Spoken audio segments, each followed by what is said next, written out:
Hey everyone, I'm Matthew Francis and I'm going to show you how to make homemade pasta and how you can cook it at home. So the first thing that we should talk about is the ratio when it comes to your eggs and your flour. Usually I want to go for 1 egg per cup of flour. You can use semolina flour, which is yellow, made of cornmeal. It's going to give you a really great texture to your pasta as well as a great yellow color. You also can use double O flour, which has a super fine texture, which will give you very smooth pasta. But if you don't want to buy a whole separate bag of flour to just make some pasta for dinner, you can always just use all-purpose flour. So here we have our flour, and you can mix all of your ingredients into a large bowl if you don't feel comfortable using the table, but it's really traditional and I love to make my pasta on the table itself. So take your flour and pour it onto the table, and then what we're going to do is we're going to make a well in the center here, and this is actually called the well method. And basically what we're trying to do is create a center here where we can put the egg and everything else without having to spill over the sides. And then inside we're going to pour in the eggs and some salt. And then you're just going to whisk the eggs together. You can have it already beaten if you want, but it's kind of traditional to do it this way. You're going to slowly bring in some flour from the sides and start to mix it together. This just helps make sure that you don't have the liquid from the eggs leak out all over the table. And eventually you'll see that it starts to get a little bit dry like this, which is great because that means it won't fall off the table and become a huge mess. And once you kind of have the mixture coming together, take in the flour and start to mix it on the table and just kind of keep combining the flour together. As you can see, the moisture with the eggs is kind of starting to grab all of the flour granules and we're kind of getting like a sandy texture. This is looking really great. So now what I like to do is kind of space it out and we're gonna pour in some of the water. Start with around like 2 tablespoons and you can always add more or less, but you don't wanna add too much or too little. So right now you can see that it's kind of dry and kind of all over the place, but eventually it'll come together to be very, very smooth, to one smooth dough ball. And you want to knead it for at least 5-10 minutes until you get that texture. But this gluten is very important because that's going to allow us to roll out the dough really, really wide or thin or whatever we want to do with it. And it'll make it stretch and it'll make it elastic. And all those things will give you a really great texture to your final pasta.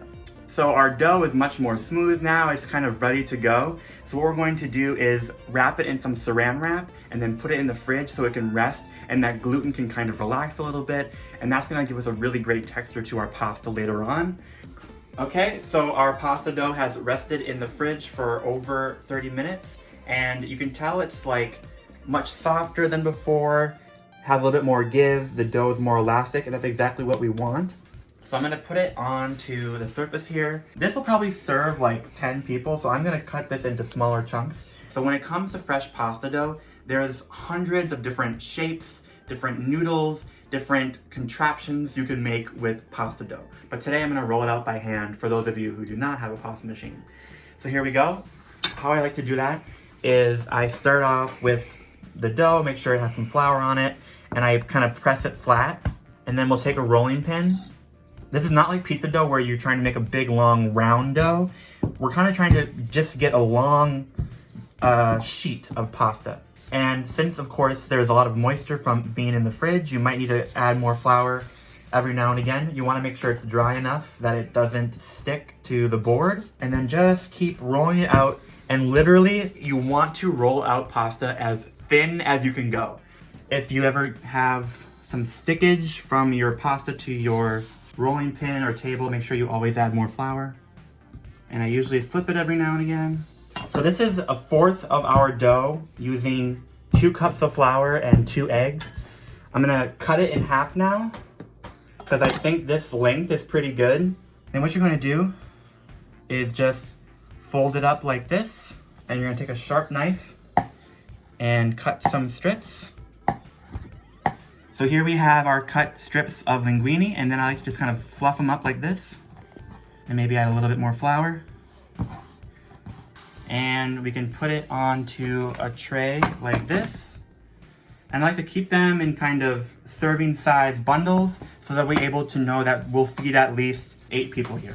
Okay, so now that we have made and shaped some pasta of our own, it's time to actually cook it on the stove. So the first thing when it comes to cooking your pasta is you want to have a pot with water at a rolling boil. that means like it's like vigorously bubbling, okay? That means that the water is super hot, over 212 degrees Fahrenheit, and it will be good to boil anything. In this case, some pasta. And when it comes to cooking pasta, you always want to salt your water, okay? Add a good amount. People are always like, oh, that's way too much salt. It's not.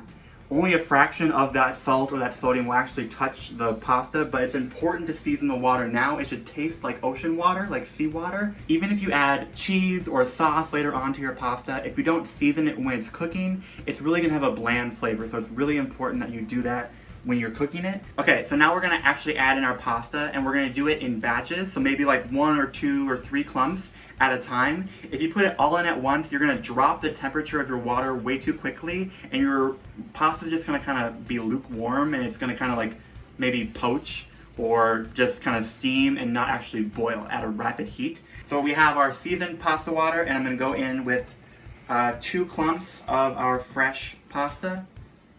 You wanna immediately give it a stir so that all the water goes around the pasta, they don't clump together. And with fresh pasta, it can cook anywhere from 3 to 7 minutes. And with dry pasta, it's gonna be around 11 minutes. So it's been about 4-ish minutes with my pasta here. And I already took a bite of one, but you can tell it's looking good. So I'm gonna put it on the side here. So I'm gonna keep using the same liquid to cook all the rest of my pasta. And after, it's important to save this starchy pasta liquid because it's really great for cooking your sauce later on that you're going to attach with your pasta.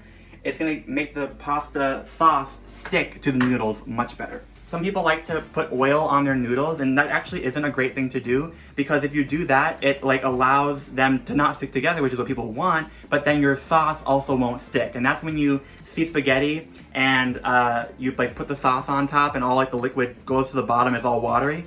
It's usually because people put oil on their pasta. So if you want to have restaurant style pasta, the way to do it is to cook your pasta again with the sauce in a little skillet, okay? So over here, you can see we have a skillet, and to it, I'm going to add in some homemade marinara sauce that we have, okay? I'm gonna add a good amount, and then I'm gonna add in a little bit of the pasta liquid from earlier. That's gonna help it really thicken up. And then we're gonna add in our pasta, a good chunk of it, and toss it.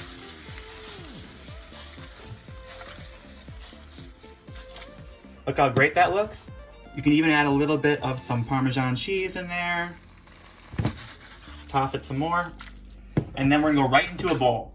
Look how great that looks.